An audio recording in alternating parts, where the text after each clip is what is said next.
One and all, myself Dr. Apurva. Today I am going to deliver a very small presentation on topic cement. So this presentation I have covered all the subtopic very briefly which falls under the heading of cement. Definitely this presentation will be helpful to all those who want to refer cement topic very fast before appearing to the exam or an interview or before delivering a lecture on topic cement. The subtopic which cover very briefly in this presentation are as the manufacturing process of cement, followed by oxide compound of cement, Bock compound and its effect. Next one, that is hydration process of cement, followed by physical property of cement and relevant testing. And last one, the different types of cement. Let's begin with definition of cement. Cement is a binding material which binds fine and coarse aggregate in concrete mix with process of hydration. Cement is also known as pozzolanic material. Now the manufacturing process of cement. The cement is manufactured by crushing clinker, and the production of clinker took place by heating of limestone and other ingredients like sand, iron oxide, steel, clay in controlled environment which is known as kiln at a 1350 to 1500 degrees centigrade. The clinker production took place with two different processes. First one which is known as wet process, second one which is known as dry process. The majority of cement production plant use this dry process. 75% of cement production took place with help of dry process clinker production technique.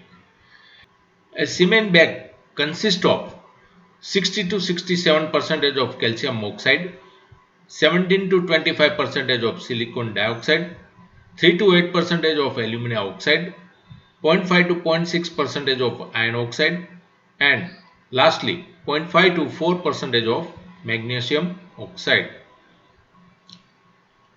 Next is Bock compound composition and its effect. As shown in table, there are four different type of Bock compound composition available in a cement. First one, that is tricalcium silicate known as C3S. Second one, dicalcium silicate which is known as C2S. Third one, tricalcium aluminate known as C3A. Fourth one, tetracalcium aluminoferrite known as C4AF.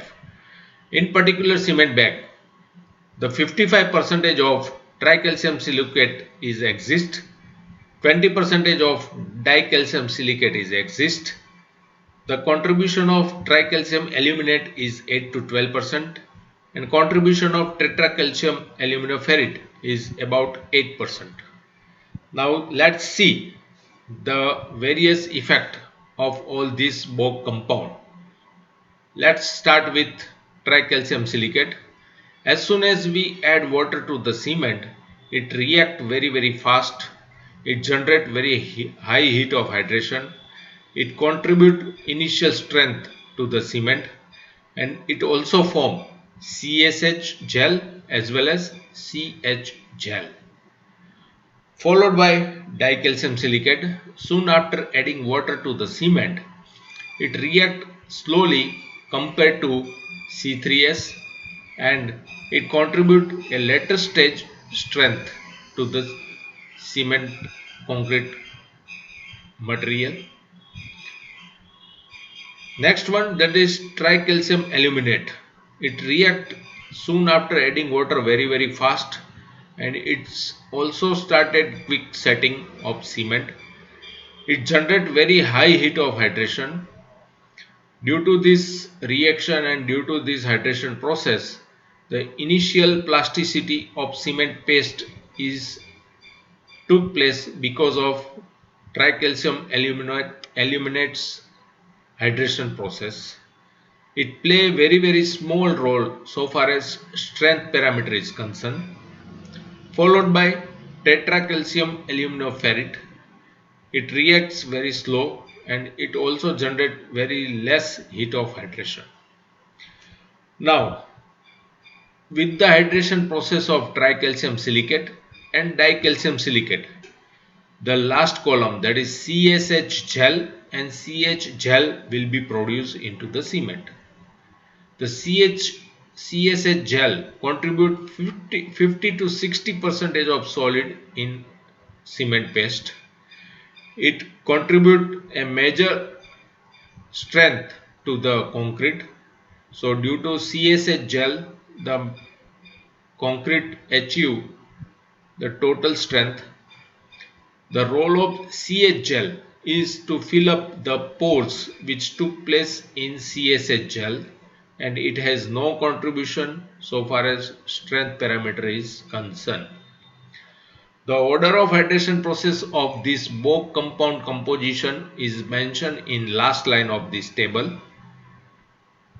First one, that is C3A, that is tricalcium aluminates start hydration process, followed by tricalcium silicate, followed by tricalcium tetracalcium aluminoferrite, and lastly the dicalcium silicate will start the hydration process. Next is cement physical property and testing. So the quality of cement can be judged by observing various physical property of cement. So there are two possible methods to observe the quality of cement. First one, that is by performing site testing. Second one, that is performing a laboratory testing. So let's begin with site testing. So how do we judge the good quality of cement on site? So first one, while inserting a hand into cement bag, and it should give us a cool feeling. So that is the first criteria by which we can able to judge the quality of cement. Second one, that cement bag should be free from the lumps. Third one, a pinch of cement, if we rub between finger and thumb, it should give us a very smooth and silky feeling. And last one, throwing a pinch of cement into a water filled bucket, and the cement particle should and must be float initially for a period of time. There are certain physical tests can be performed into a laboratory to judge the quality of cement, in which first one, that is fineness test. So while passing a cement powder through 90 micron sieve, the residue should be less than 10% so that it can pass a fineness test. Second one, that is soundness test.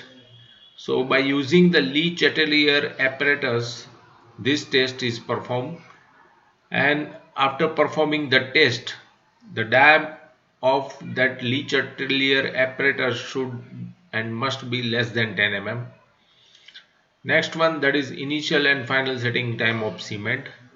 So any cement sample should and must have an initial setting time less than 30 minutes and final setting time less than 600 minutes. Likewise, there is a compressive strength test also there. So at the end of 7 days and 14 days, the compressive strength of cement sample should be 16 megapascal and 22 megapascal respectively. Third one, that is next one, that is a specific gravity. The specific gravity of cement should and must be 3.15.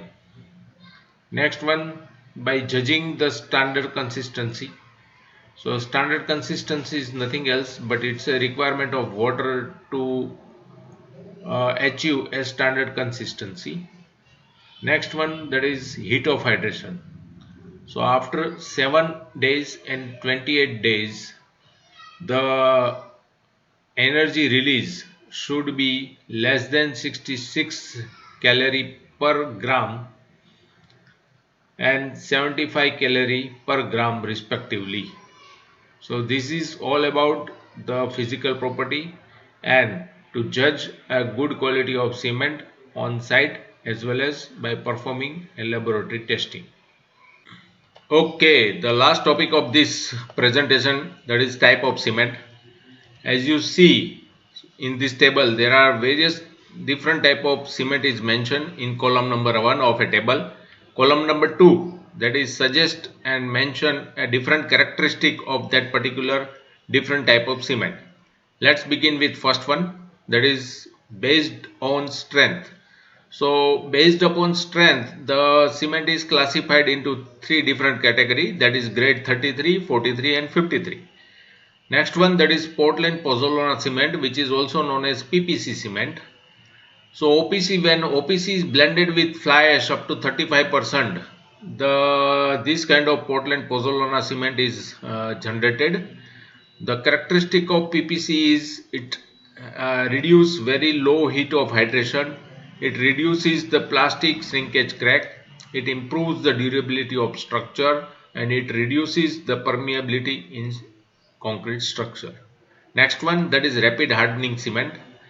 So the rapid hardening cement consists of higher value of C3S, that is tricalcium silicate, and it have very fine cement particle compared to ordinary Portland cement. It gains very quick strength compared to OPC and it simultaneously it generates more heat of hydration. Next one, that is sulfate resisting cement. So it has very low quantity of C3A, that is tricalcium aluminate, and due to which it resists the sulfate attack very soundly. It used for marine structure as well as saline region structure construction. Next one, that is low alkali cement, the aggregate which have a reactive silica. For that, this low alkali cement is advisable to use for the concrete work to avoid alkali aggregate reaction. Next one, that is low heat cement. This cement consists very less percentage of C3A and C3S, that is tricalcium aluminate and tricalcium silicate, which are more prone to generate more heat of hydration. This type of cement is used for mega construction work like dam and earthen retaining wall type of structure. Next one, that is hydrophobic cement. A water repellent is used in OPC at a grinding of clinker, which prevent the cement from the dampness as well as from forming a lumps.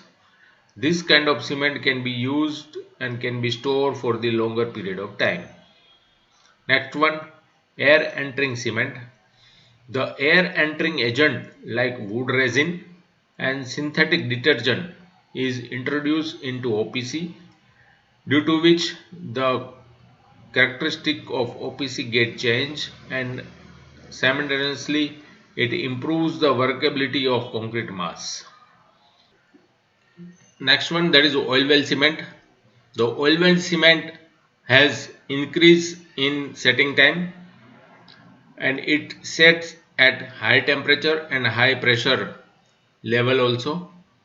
Last one, that is color cement. Apart from greenish, the cement also available in white as well as red color. This kind of cement is utilized for to improve as well as enhance the aesthetic value of a given structure. Thank you very much.